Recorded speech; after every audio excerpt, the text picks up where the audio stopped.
Bom dia a todos, a paz do Senhor Jesus Cristo. Com muita alegria estamos aqui na Remanescente Cristã Filadélfia para darmos início a mais um culto de celebração da ressurreição do Senhor Jesus Cristo.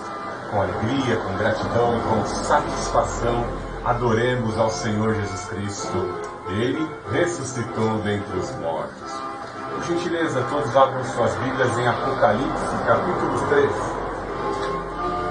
Apocalipse capítulo 3, do verso 7 em diante. Escreve ao anjo da igreja em Filadélfia. Perdão. Assim diz aquele que é santo, verdadeiro, que tem a chave de Davi, o que abre ninguém pode fechar, o que fecha ninguém pode abrir. Conheço tuas obras, tenho posto diante de ti uma porta aberta que ninguém pode fechar. Tens pouca força, mas guardaste a minha palavra e não negaste o meu nome. Farei da sinagoga de Satanás aos que se dizem judeus e não são, mas mentem. Sim, farei que venham adorar, prostrados aos teus pés e saibam que eu te amo. Porque deste atenção à minha exortação, à perseverança, eu também te guardarei da hora da provação que virá sobre o mundo inteiro, para pôr à prova os que habitam sobre a terra. Venho sem demora, conserva o que tens para que ninguém tome tua coroa.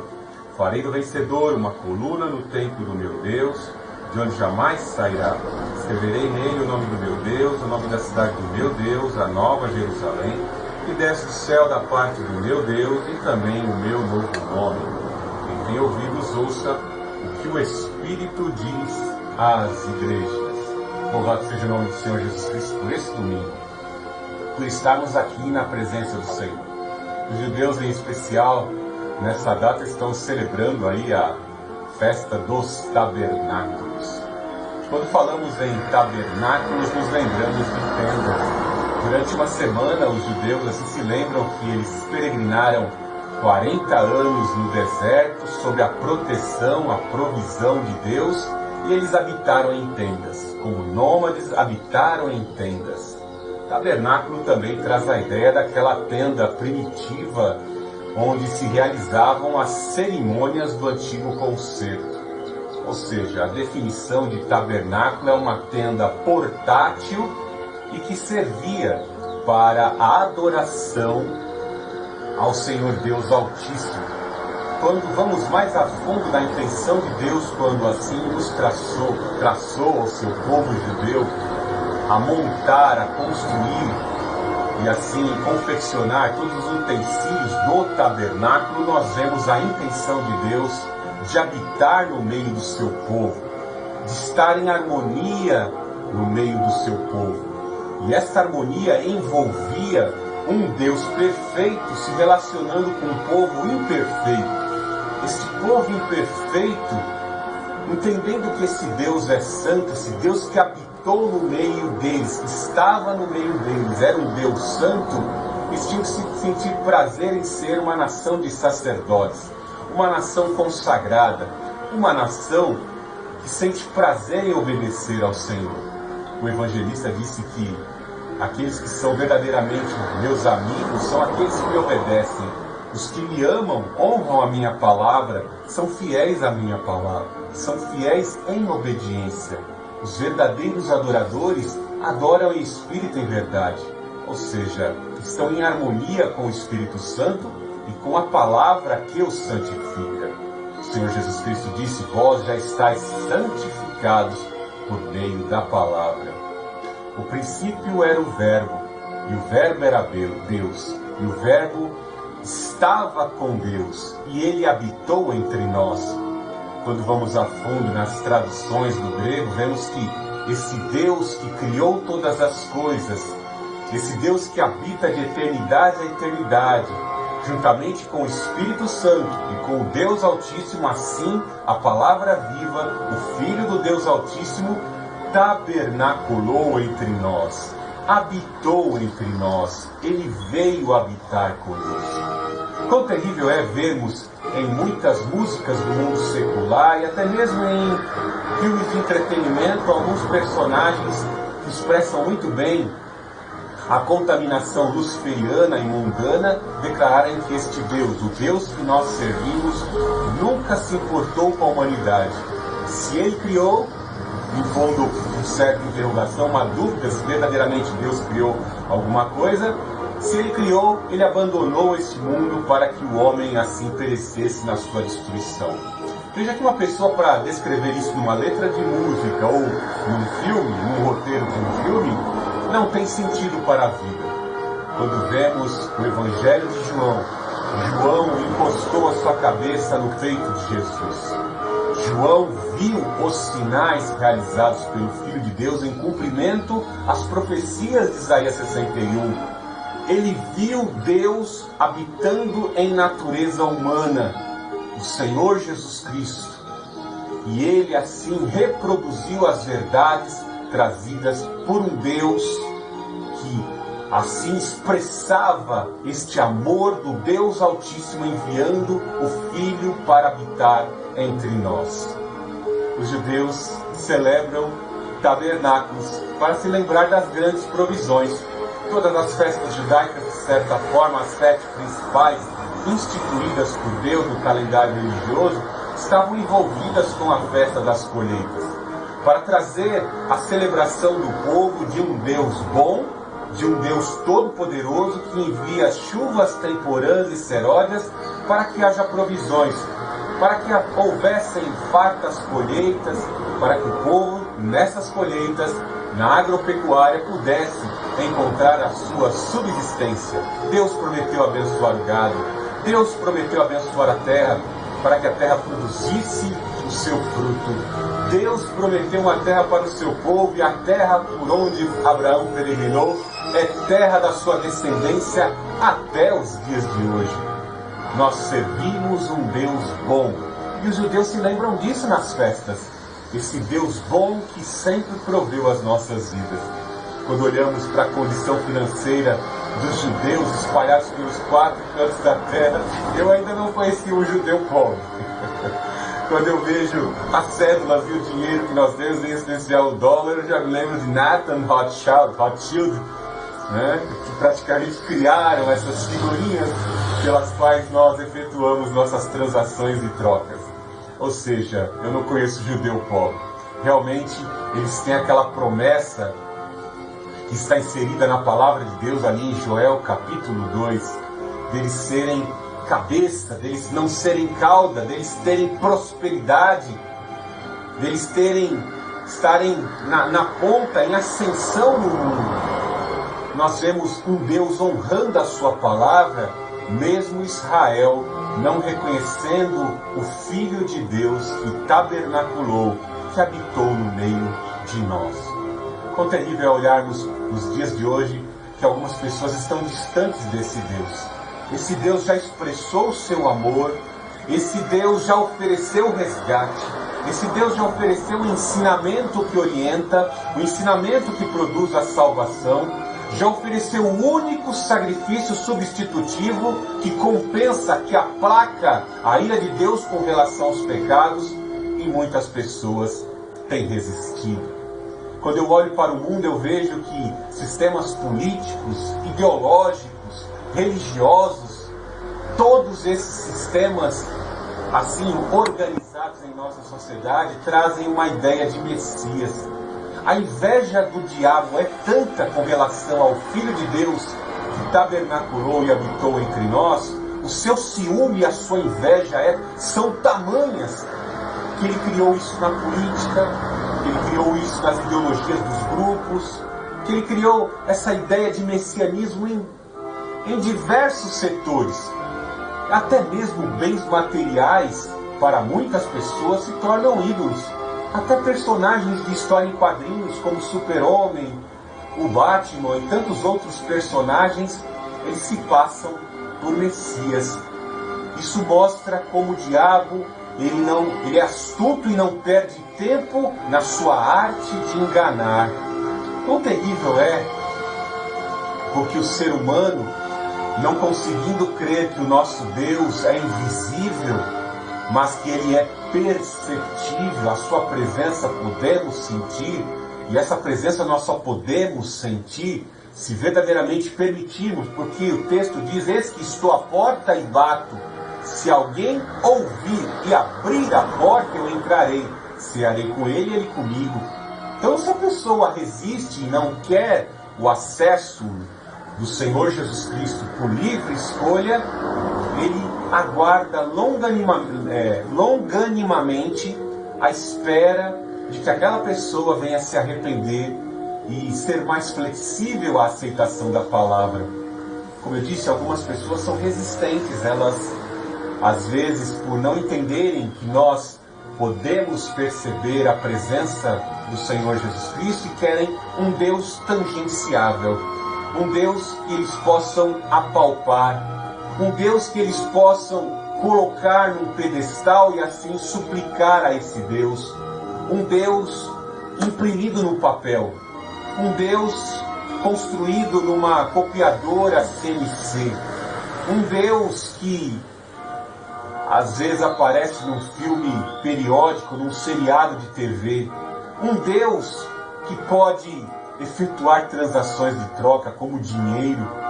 Muitos são os deuses dessa terra, mas uma coisa é bem certa: esse Deus que está imprimido no papel, na história em quadrinho, esse Deus imaginário dos filmes e seriados e periódicos, este Deus que é utilizado para efetuar transações de trocas financeiras, que traz falsa sensação de poder e de riqueza, esses deuses não podem salvar. Pergunte a esta mesma pessoa, aos filhos destes que criaram o dinheiro. Muitos dos seus antepassados já morreram. Muitos dos que têm acesso a todos os bens e riquezas que essa terra produziu, as mulheres e os homens mais lindos que essa terra já produziu. Pergunte se tudo que as pessoas conquistaram, suas posses e o poder e a autoridade que tinham nesta terra, puderam salvar.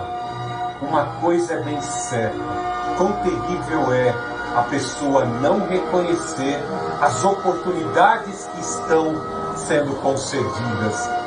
A oportunidade que você tem ao ouvir esta mensagem aqui no canal da Remanescente Cristã Filadélfia é esta: de que Jesus Cristo, o único Senhor, o Filho de Deus, pagou o preço da expiação dos pecados. Nele temos a absolvição da condenação da morte, se assim pela fé, arrependidamente nos banharmos no seu sangue.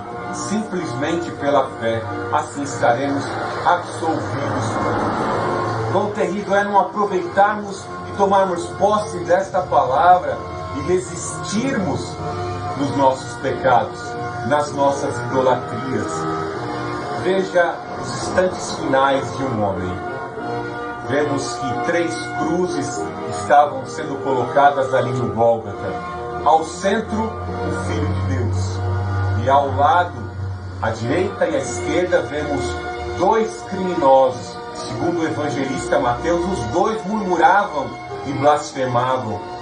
Mas aqueles instantes agonizantes para todos ali, que estavam sendo crucificados, em especial o Filho de Deus, que não tinha pecado algum, que estava efetuando uma cerimônia de expiação de pecados ali, e que nem mesmo seus discípulos estavam entendendo. Por isso que o próprio Filho de Deus foi dizendo: Pai, perdoai, porque eles não sabem o que fazem. Eles não estão entendendo, nem mesmo João, meu discípulo mais íntimo, está entendendo o que eu estou realizando aqui, nesse momento do Calvário. Mas o terrível é que o outro criminoso tinha ouvido falar do Senhor Jesus Cristo, dos seus sinais. Ele tinha ouvido, talvez até tenha visto algum dos sinais. E mesmo assim ele zombou do Senhor Jesus Cristo. Se tu és mesmo Filho de Deus, desça daí. Salve a ti mesmo e salve a nós também. Imagine se o Senhor Jesus Cristo seguisse o conselho daquele criminoso e descesse da cruz. Se o Senhor Jesus Cristo descesse da cruz, não haveria salvação. Se ele atendesse ao seu egoísmo pessoal e ao egoísmo daquele que está reclamando, e muitas vezes você que reclama tanto da vida, não haveria salvação. sem sofrimento, muitas vezes sem privações, nós não reconhecemos o que é de melhor da vida e o sentido das coisas corretas. O compromisso que temos que ter com as coisas corretas que têm que ser vivenciadas. Mas dá-se entender, pela expressão do Senhor Jesus Cristo, que o outro tem que compreender que verdadeiramente eu sou um criminoso, e criminoso tem que pagar pelos seus crimes e pecados. Ele olha para o Senhor Jesus Cristo reconhecendo a mensagem do reino. Em diversas vezes o Senhor Jesus Cristo chegou afirmando: é chegado a vós o reino dos céus. Ele pôde compreender ali um reino. Esse homem inocente que está ao meu lado, que não merecia estar aqui, ele tem um reino, e eu vou depositar a minha fé neste homem e no reino da mensagem, porque ele prometia o reino dele lá, de um corpo perfeito, de paz, eternidade, justiça, sem guerra, sem miséria, com fartura, com abundância. Tem pão, tem peixe multiplicado, ele tem poder. Quer saber de uma coisa? Ó Senhor, lembra-te de mim quando entrares no teu reino. Ele reconheceu o reino. E no seu último instante de vida, os seus últimos instantes de vida, ele recebe uma frase. Muitas pessoas perguntam: Pastor Fernando, quem é que foi para o céu? Tal pessoa foi para o céu? Será que tal pessoa já está no reino do céu? Entrou? Será? Eu fico com uma dúvida, né? Deu tempo de se arrepender? Eu não posso responder, porque o último instante da vida de um homem, só quem sabe é o Deus onisciente, o Deus onipotente. Mas uma coisa eu te afirmo: aquele criminoso arrependido, ele recebeu a salvação, porque o Filho de Deus disse: ainda hoje estarás comigo no paraíso. Que coisa maravilhosa! Saber aproveitar o tempo. O apóstolo Paulo fala em remir o tempo. E quantas vezes, ao longo da semana, muitos estão a protelar decisões. Deixa para depois, depois eu vejo, depois eu faço isso. E às vezes, em certas situações, nós vemos que as pessoas deixam para depois e o problema se implica. Quantas vezes isso acontece? Digo isso na área de manutenção. Lá na fábrica, às vezes, deixamos algumas coisas para depois, e se deixarmos para depois, ela trará implicações maiores. Por isso que eu falo, a tua vida é urgente. Assim como você cuida dos teus olhos, você cuida dos teus ouvidos, da tua higiene pessoal diária, há uma necessidade de cuidarmos da salvação das nossas almas. Eu poderia contar aqui diversos testemunhos de pessoas conhecidas que viveram negligentemente, sem pensar que a morte, a ceifadora implacável, ela pode ter permissão para atuar e dissolver uma vida em questão de segundos. No mesmo dia em que uma pessoa ouviu uma mensagem e protelou a decisão de aceitar ao Senhor Jesus Cristo. Por isso que eu te falo nesta manhã de domingo, a tua salvação é urgente. Existem coisas urgentes, importantes e necessárias.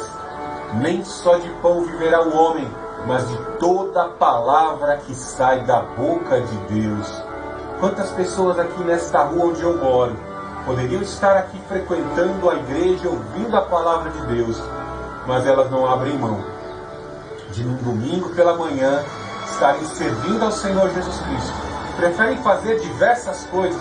Eu não sou juiz da vida de ninguém, mas uma coisa bem certa: muitas pessoas poderiam sim estar na casa do Senhor como salmista. Alegrei-me quando me disseram: vamos à casa do Senhor. Eu quero prosseguir em conhecer ao Senhor Jesus Cristo. Senhor Jesus Cristo, nós te adoramos, nós te celebramos nesta manhã. Nós engrandecemos o teu nome e a tua grandiosa obra na cruz do Calvário. No teu sacrifício e no poder do teu sangue nós temos a remissão dos nossos pecados. Lava nossos olhos, nossos sentidos com o teu sangue. Santifica-nos no poder do teu Espírito Santo, para sermos testemunhas de Jesus. Em nome do Senhor Jesus Cristo, pelo fogo do Espírito Santo, Que as enfermidades da alma, os ressentimentos, os rancores, sejam agora curados pelo poder do Espírito Divino, o mesmo Espírito que ressuscitou o Senhor Jesus dentre os mortos.